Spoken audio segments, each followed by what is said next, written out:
প্রথম সিরিয়ালই superhit. Lady গোয়েন্দা জগদ্ধাত্রী কত টাকা পারিশ্রমিক পায় জানেন? চলুন জেনে নেব।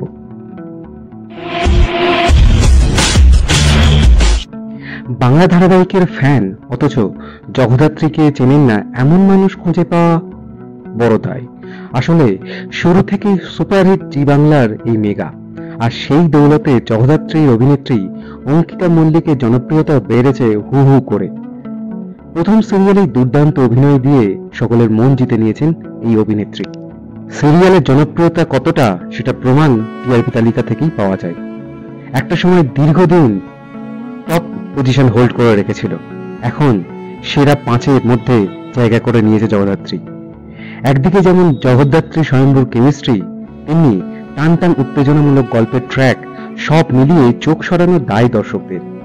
সুপারহিট এই ধারাবাহিকের অভিনয়ের জন্য কত টাকা পারিশ্রমিক পান অঙ্কিতা জানেন?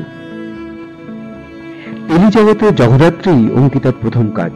মাত্র 21 বছর বয়সেই বিনোদন জগতের অন্যতম মুখ হয়ে উঠেছেন তিনি।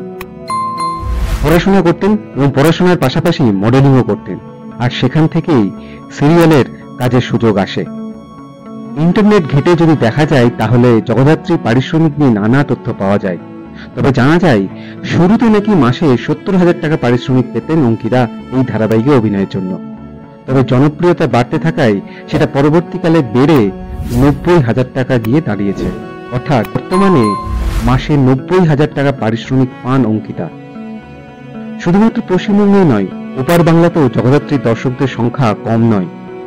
সোশ্যাল মিডিয়াতেও হু করে বেড়েই চলেছে অনুগামীদের সংখ্যা। এই সাফল্যের জন্য তিনি প্রযোজক নিহাশিস গঙ্গোপাধ্যায়কে ধন্যবাদ জানিয়েছেন। তাছাড়া ভবিষ্যতে একজন দক্ষ অভিনেত্রী হতে চান বলেই তিনি জানান। বাংলা ধারাবাহিকের সমস্ত রকম আপডেট পেতে আমাদের এই চ্যানেলটি শেয়ার করুন, লাইক করুন এবং সাবস্ক্রাইব করুন।